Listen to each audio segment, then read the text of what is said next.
Hi, welcome to Vijay's info. இன்றைக்கி நம்ம வெறும் ரவையை வச்சு உப்புமாலாம் கிளறாமல் ஒரு பொங்கல் வைப்போம். ரவா பொங்கல் சூப்பராக இருக்கும். நல்லா குழந்தைங்க பெரியவங்க எல்லாம் விரும்பி சாப்பிடுவாங்க. உப்புமா விருப்பப்படாதவங்க இந்த பொங்கலை நல்லா டேஸ்ட்டாக சாப்பிட்றதுக்கு நல்ல தேவையான பொருட்கள்லாம் பார்த்துக்குவோம். ரவை ஒரு கப்பு, 3/4 கப்பு வச்சுருக்கேன். அது மாதிரி பாசிப்பருப்பு ஒரு 1/2 கப்பு எடுத்து நல்லா வேக வச்சு வச்சுருக்கேன். கருவேப்பிலை, முந்திரி, இஞ்சி ஒரு துண்டு பொடி பொடியாக கட் பண்ணி வச்சுருக்கேன். ஜீரகம் ஒரு 1/4 ஸ்பூன், மிளகு 1-2 அப்படி தட்டி வச்சுருக்கேன் ஒரு 1/4 ஸ்பூனு, பெருங்காயத்தூள் ஒரு 1/4 ஸ்பூன் எடுத்து வச்சுருக்கேன். தேவைக்கு தண்ணி, தேவைக்கு நெய் அல்லது உங்களுக்கு விருப்பப்பட்ட ஆயில் சேர்த்துக்குங்க. இவ்வளோதான் நமக்கு தேவையானது. இதை நம்ம எப்படி செய்யலான்னு பார்க்கலாம். இப்போ அடுப்பில் ஒரு பேனில் 2 ஸ்பூன் ஆயில் அல்லது உங்களுக்கு விருப்பப்பட்ட நெய்யும் சேர்த்து கூட, ஆயிலும் நெய்யும் சேர்த்து கூட 2 ஸ்பூன் எடுத்து விட்டுக்குங்க. நான் நெய் விட்டுருக்கேன். இப்போ இதில் நம்ம எடுத்து வச்சுருக்கிற ஜீரகம், மிளகு, இஞ்சி, காயத்தூள்,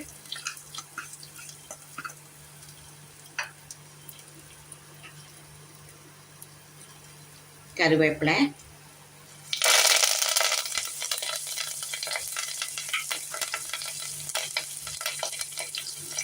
முந்திரி,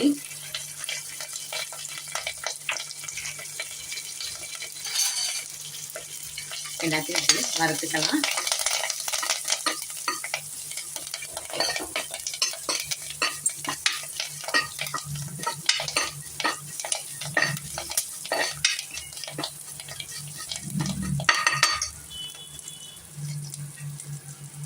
இப்போ இதில் எடுத்து வச்சுருக்கிற ரவையை போட்டுடலாம்.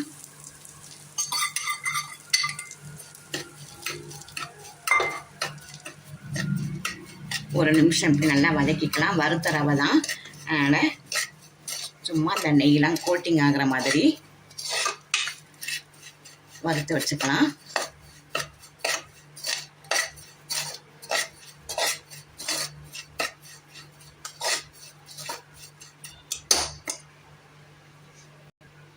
இதில் 3 மடங்கு தண்ணி விட்டுறலாம்.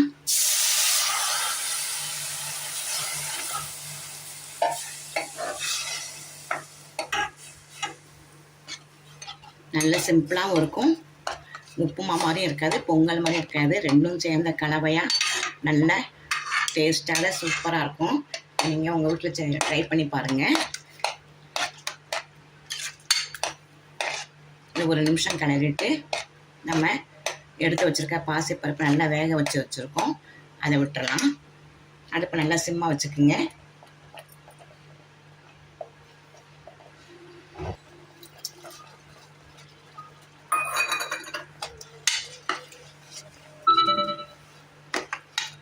ரொம்ப குலைவாக வேக வைக்க வேண்டாம், ஒரு 3/4 சைஸ் வந்தால் போதும் பாசிப்பருப்பு. இப்போ நம்ம இதில் தேவைக்கு உப்பு போட்டுடலாம். கல் உப்பு போடுறேன்.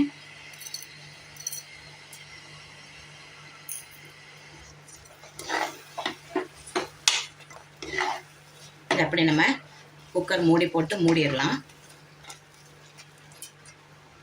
நல்லா எல்லாத்தையும் நல்லா கலந்து விட்டுருங்க.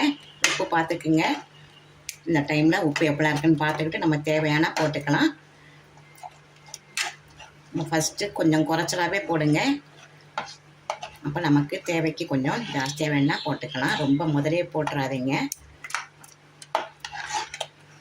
3 மடங்கு தண்ணி ஊற்றுனீங்கன்னா நல்ல பொங்கல் நல்லா குலைவாக இருக்கும், இல்லாட்டி ரொம்ப ஃபிட்டாக இருக்கும். நல்ல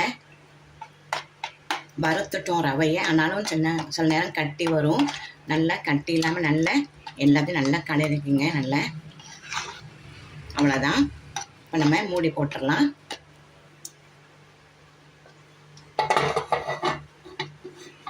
வெயிட்லாம் போட வேண்டாம், சும்மா மூடி வச்சு ஒரு 3 நிமிஷம் இருந்தால் போதும். இப்போ ஒரு 3 நிமிஷம் நல்லா வெந்திருக்கு. இப்போ நம்ம திறந்து பார்க்கலாம்.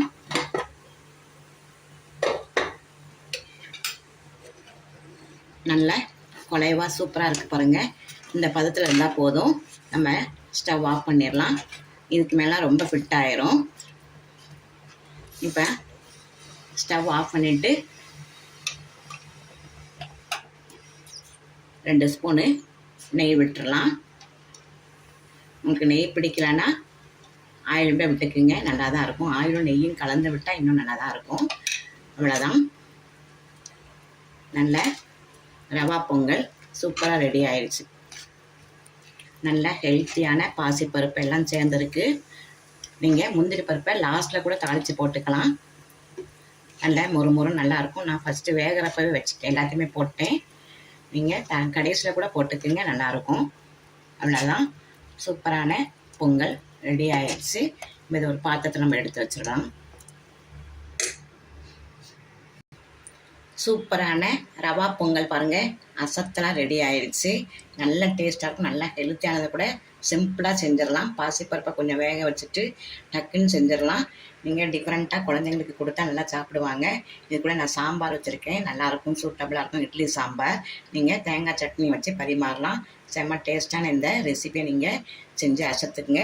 இந்த ரெசிபி உங்களுக்கு பிடிச்சிருந்ததுன்னா லைக் பண்ணுங்கள், ஷேர் பண்ணுங்கள், சப்ஸ்கிரைப் பண்ணுங்கள், பெல் ஐக்கானை தட்டி விடுங்க. மற்றும் ஒரு நல்ல ரெசிபியோட உங்களை சந்திக்கிறேன். பாய்.